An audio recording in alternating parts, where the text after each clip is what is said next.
আল্লাহর রাস্তায় জন্মাইছেন, লাখো শহীদের রক্তে কেনা দেশটা কারো বাপের না। ভারত আমার জাতীয় শত্রু, এটা বোঝার মধ্য দিয়ে হচ্ছে বাংলাদেশের সিটিজেনশিপ। কে আপনাকে মারে এবং কেন মারে, কেন ফেলানিকে মাইরা আবার লাশ ঝুলায় রাখতে হয়।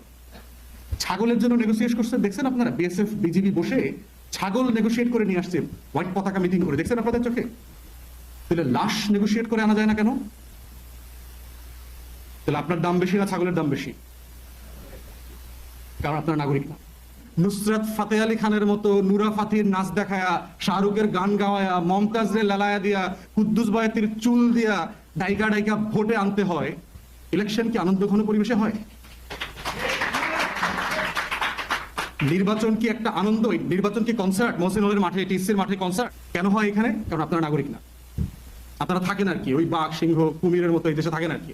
আল্লাহর রাস্তায় জন্মাইছেন, খায়া থাইকা খায়া বিয়া শাদী কইরা বাচ্চা পয়দা কইরা কবরে চলে যাইতেছে। বাংলাদেশের সংসদগুলোতে যখন এই সকল চোর বাটপাররা একসাথে বসে দেখবেন, যখন রাজুকের প্লট ফ্ল্যাট বরাদ্দর বিল আসে, দেখবেন এই বাটপাররা কেউ প্রতিবাদ করে না। একদম 300 350 ভোট এক বিলে। সকল বাটপারদের সামনে যখন বিল আসে যে ট্যাক্স ফ্রি 8 লাখ 10 লাখ অথবা 20 লাখ টাকা ট্যাক্স ফ্রি করে দেবে আপনাকে, আপনি 1 কোটি 2 কোটি 5 কোটি টাকার দামের গাড়ি আনতে পারবেন, তখন দেখবেন সব পেঙ্গুইনরা একমত হয়ে যায়, কোনো দ্বিমত নাই পেঙ্গুইনদের মধ্যে। অতএব দেখবেন যে লুটপাটের বংশবদীয় রাজনীতি। তারপর দেখবেন থোক বরাদ্দ, সকল দলের কথা বলছি কিন্তু থোক বরাদ্দ আছে, এমপিদেরকে 5 কোটি 10 কোটি 20 কোটি 25 কোটি টাকা থোক দিয়ে দেয় বছরে হিসাব ছাড়া। থোক বরাদ্দও দেখবেন কোনো ইখতিলাফ নাই। এত মিল মহব্বত, চোর বাটপাটদের ভিতরে যে কি পরিমাণ মিল মহব্বত থাকতে পারে, এই বিলগুলো না দেখলে বুঝবেন না। এটা কেন? কারণ এটাকে তারা রিপাবলিক করতে চায় না, এটাকে তারা বংশীয় রাজনীতি করতে চাইছে। থার্ড সংকট হচ্ছে এই রাষ্ট্রের, আমরা কেউ নাগরিক না, আমরা এখানে থাকি। বাসিন্দা আর নাগরিক হওয়ার পার্থক্য আছে। লড়াইয়ের মধ্য দিয়ে নাগরিক হইতে হয়, রক্তের উপর দিয়ে নাগরিক হইতে হয়। বাসিন্দা পশু পাখিও বাসিন্দা। সুন্দরবনের একটা অংশ ভারতেও কিন্তু আছে। সুন্দরবনের বাঘ ভাল্লুক যখন বাংলাদেশ অংশ থেকে ভারতের অংশ যায়, তখন কি বিএসএফ ওকে আটকায়? ওর কি পাসপোর্ট দেখাইতে হয়? সুন্দরবনের পানি দিয়ে কুমিরটা যখন একই ঘোলা জল দিয়ে ভারত থেকে বাংলাদেশ অংশে ঢুকে হরিণ শিকার করতে আসে, ওর কি পাসপোর্ট লাগে? ওর পরিচয় লাগে? এনআইডি লাগে? লাগে না কেন? মানুষের কেন লাগে? বিএসএফ কেন আমাকে মারে? আমার লাশ কেন ঝুলায় রাখে? আমার ফেলানিকে কেন ঝুলায় রাখে? এই পার্থক্যটা বোঝার মধ্য দিয়ে হচ্ছে আপনি বাসিন্দা না নাগরিক, এটা বুঝতে হবে যে আপনাদেরকে মানুষ দিয়ে অপর আপনাকে কিভাবে ট্রিট করে। তো বাংলাদেশে কোনো নাগরিক নাই। বাংলাদেশে আমি শুধু দেখি বাসিন্দা। আমরা 20 কোটি মানুষ আছি এখানে, আমরা খাই দাই পশু পাখির মতো জীবনযাপন করি, আমরা নড়াচড়া করি না।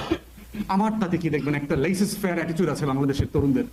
আনটিল জুন জুলাই আগের কথা বলছি। লেইসেস ফেয়ার অ্যাটিটিউডটা কি দেখবেন? ওইখানে এস আলমের 8টা ব্যাংক দখল করে ফেলছে, তো আমার কি, আমার অ্যাকাউন্টে দেখি আমি চেক করে দেখলাম আমার টাকা আছে। এইরকম একটা মূর্খ জনপদে আমরা বাস করতেছি যে এস আলম এখান থেকে 8টা ব্যাংক থেকে 20-30 বিলিয়ন ডলার লুট করে নিয়ে গেছে।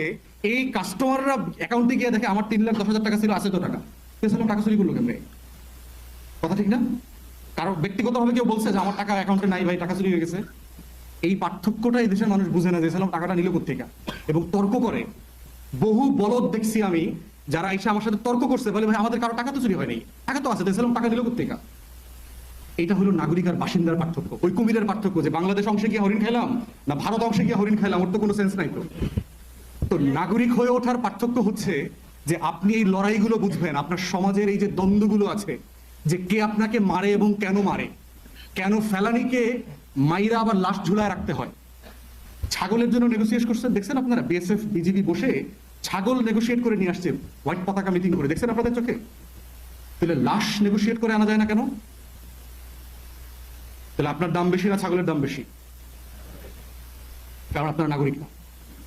কথা খারাপ লাগতে পারে, আপনারা যে ফ্যাক্টস, আপনারা যে সিটিজেন না, এটা না বুঝলে লড়াইটা করতে পারবেন না। আবার সাবমিট করবেন, আবার সারেন্ডার করবেন, আবার নতুন ফ্যাসিবাদের দাসত্ব করবেন। যদি পুরাতন ফ্যাসিবাদের ক্যারেক্টারিস্টিক্স গুলো না বোঝেন, আপনার ফেইলিওর গুলো না বোঝেন, কোথায় কোথায় লড়াই আবার চালায় যেতে হবে সেটা না বোঝেন, তাহলে নাগরিক আরেকটা জায়গা বুঝাই দিয়ে আপনাদেরকে নাগরিক না কেন আপনারা আমরা সবাই মিলে। বাংলাদেশে ইলেকশন কমিশনের একটা ভোটার তালিকা আছে 12 কোটি 10 লাখ। পৃথিবীর অধিকাংশ দেশে 12 কোটি 10 লাখ মানুষই নাই। এখন আমি নির্বাচিত অনেক জনপ্রতিনিধিকে জিজ্ঞেস করেছি যে আপনারা শুধুমাত্র একটা লিফলেট করে দেবেন, যে আপনি নির্বাচন করছেন, বাজারে মাইকিং করে দেবেন অথবা লিফলেট ছাটায় দেবেন এক জায়গাতে, কোনো টাকা পয়সা খরচ করবেন না, এবং ওখানে বলা থাকবে যে আপনি নির্বাচিত হলে কি করবেন। নিজ দায়িত্বে, নিজ খরচে, নিজের অটো ভাড়া দিয়ে শীতের সকালে আধা লুঙ্গি পরিয়া ভোট দিতে আসবেন এমন জনগোষ্ঠী কতজন? কোনো নির্বাচিত জনপ্রতিনিধি আমাকে বলেন নাই 5 থেকে 10% ভোট হবে। তাহলে আপনার দেশে আনন্দ ঘন পরিবেশে 87% ভোট পড়ে কিভাবে? 73% ভোট, 77% ভোট, 69% ভোট, উহারা কাহারা? আপনার দেশে কুদ্দুস বয়াতিকে দিয়ে, মমতাজকে দিয়ে গানের কনসার্ট করাইতে হয় না নির্বাচনের সময়? কেন? ফুসপানি খাওয়াইতে হয় কেন? পান, বিড়ি, সিগারেট খাওয়াইতে হয় কেন? বিরিয়ানি খাওয়াইতে হয় কেন? অটো পাঠাইতে হয় কেন? অটোতে আনতে হয় কেন? অটোতে নিতে হয় কেন? নাগরিক হলে তো আপনাকে নিতে না পারার কথা না তো। যদি কেউ নাগরিক হয়, তাকে সে আরেকজনের টাকায় পাঠানো অটোতে এসে ভোট দেবে, এটা কি তার জন্য সম্মানজনক? লজ্জাজনক না? বিড়ি খায়া মানে পান খায়া ভোট দেওয়া কি ধরনের, কোন লেভেলের একটা প্রিমরাল লেভেলে আমরা জনপদে বাস করছি? কেভ এজ পড়ছেন না আপনারা ছাত্ররা? গুহা যুগে পড়ছেন না যে আপনাদের ব্রেন ফাংশন করতো না, এরকম ছিল? তাহলে যেই জনপদের অধিকাংশ জনগোষ্ঠীকে নুসরাত ফাতে আলী খানের মতো, নুরা ফাতির নাচ দেখায়া, শাহরুখের গান গাওয়ায়া, মমতাজরে লালায়া দিয়া, কুদ্দুস বয়াতির চুল দিয়া ডাইকা ডাইকা ভোটে আনতে হয়, ইলেকশন কি আনন্দ ঘন পরিবেশে হয়? নির্বাচন কি একটা আনন্দ? নির্বাচন কি কনসার্ট? মহসিন হলের মাঠে, টিএসসির মাঠে কনসার্ট?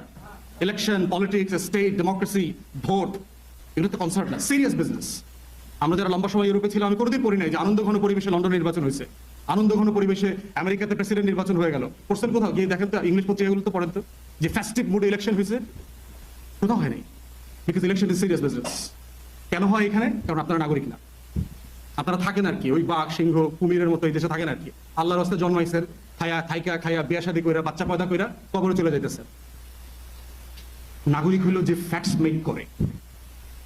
ক্লাইভ লয়েড মারা গেল না, জর্জ ফ্লয়েড মারা গেল না কয়েক বছর আগে? দেখেছেন না আমেরিকাতে পুলিশ হাঁটু দিয়ে পিষে যে একটা কালো মানুষকে, কৃষ্ণাঙ্গ মানুষকে মেরে ফেললো। সারা ইউরোপ আমেরিকা জুড়ে বিদ্রোহ হয়েছে না? কেন? বিদ্রোহ কারা করছে? কালো মানুষরা করছে? মিছিল করছে কারা? প্যালেস্টাইন ইস্যুতে সারা আমেরিকান ইউনিভার্সিটিগুলো যে শাটডাউন হয়ে গেল, মিছিল করছে কারা? মুসলমানরা, আরবরা। কারা করছে? কেন করছে তারা? কনসিয়াসনেসের কারণে করছে, বিবেকের কারণে করছে। যেটা স্ট্রাইক দেয়ার কনসিয়াসনেস, ইটস রং।